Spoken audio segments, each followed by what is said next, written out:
Bom, nesse vídeo eu gostaria de falar pra vocês sobre coisas que eu geralmente reparo, mas que são meio inúteis. Ou não, depende do ponto de vista. Existe muita coisa que eu gosto de ficar pensando sobre, que pode até ser meio sem sentido às vezes. Por exemplo, é um bagulho muito nada a ver, mas eu gosto muito de ficar reparando nas roupas dos personagens. Tipo, não só ficar pensando, ah, nossa, que legal essa roupa e tal, mas sim ir atrás de entrevistas dos autores sobre a criação dos personagens, do visual deles e tudo mais. Ou gastar um bom tempo pensando sobre interações de personagens que geralmente passam batidos ou são esquecidos, sabe? E nesse vídeo eu quero falar um pouco sobre isso pra vocês.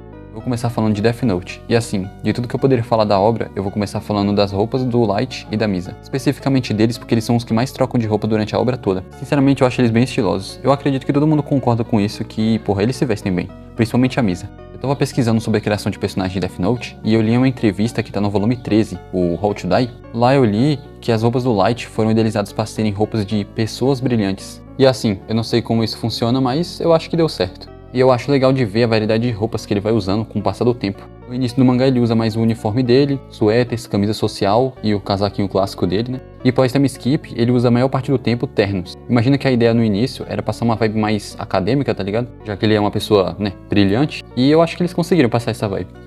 Já no caso da Misa, na entrevista, o Obata, o desenhista do mangá, né, falou que o visual dela era para ser principalmente baseado em um estilo chamado Gothic Lolita. Agora o Obata tenha suavizado bastante o estilo na personagem, porque ele também queria agradar as pessoas que não gostavam desse estilo, tá ligado? E os dois autores escolheram esse estilo para combinar com a estética dos Shinigamis e do mundo em si de Death Note. Eu acho que casou muito bem, porque o mundo de Death Note é bem, né, tem essa estética gótica, e também que esse estilo estava muito popular na época. Aliás, até os dias de hoje o estilo gótico é bem popular.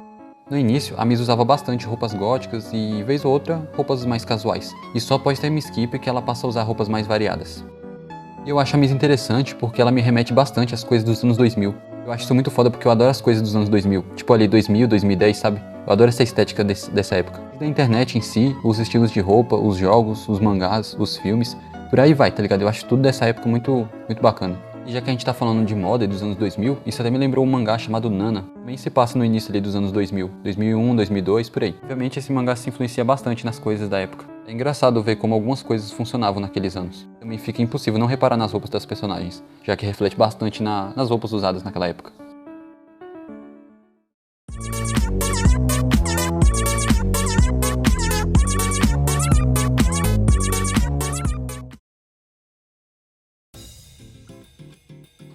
E bom, saindo desse papo de moda aí que vocês já devem estar entediados, eu vou falar um pouco das interações entre personagens que eu citei no início. Vou pensar sobre isso quando eu tava relendo Death Note, e foi mais ou menos por aí também que eu comecei a reparar nos estilos do Light e da Misa. Enquanto eu lia, eu percebi que tinha cenas no mangá que não existiam no anime. Começando com uma que eu acho que acrescenta bastante no personagem do Light e que não tem no anime. Parte em que, após usar o Death Note em criminosos, ele sentiu o peso de tirar vidas humanas, a ponto de não conseguir comer direito e ficar sem dormir por 5 dias. Claro que esse peso na consciência some rapidinho, né? Afinal, o Light é doido.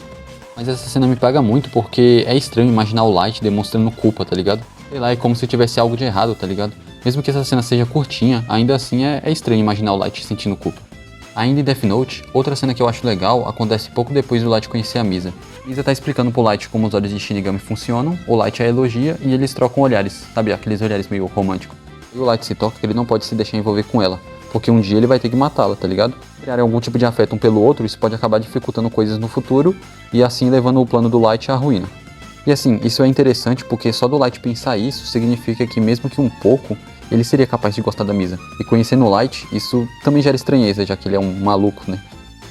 E nisso, pulando pra uma cena sem nexo nenhum com a obra anterior, eu queria falar de uma cena de One Piece muito foda-se, mas que eu curto bastante. É uma cena do episódio 134. Basicamente é o momento onde o Luffy tá muito entediado porque tá chovendo, e aí o Luffy vê a Robin lendo e fica interessado. E é engraçado porque todos na sala ficam surpresos em ver o Luffy, do jeito que ele é, interessado num livro. Daí a Robin fala sobre o livro pra ele e entrega pra ele ler. Só que quando ele vai começar, o Zoro aparece e fala que achou uma ilha. E aí o Luffy desiste e sai correndo pra fora.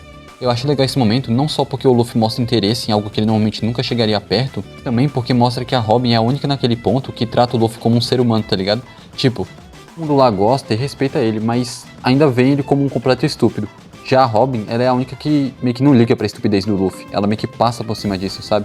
Gosto de imaginar o Luffy mais velho indo visitar a Robin, depois que eles se aposentaram e tudo mais, e tirar um tempo pra ler um livro com ela e tomar um chazinho, tá ligado? Eu acho que ia ficar legal.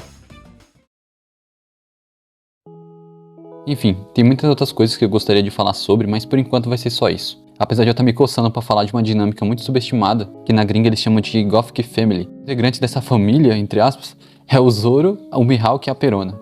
Eles são muito interessantes, tá ligado? A dinâmica deles. Pelo menos visualmente falando, é interessante. Bom, é isso. Eu espero que vocês tenham gostado do vídeo. Falando bobeira mesmo, que passam pela minha cabeça às vezes. E é isso. Se inscreva, deixe seu like e até mais.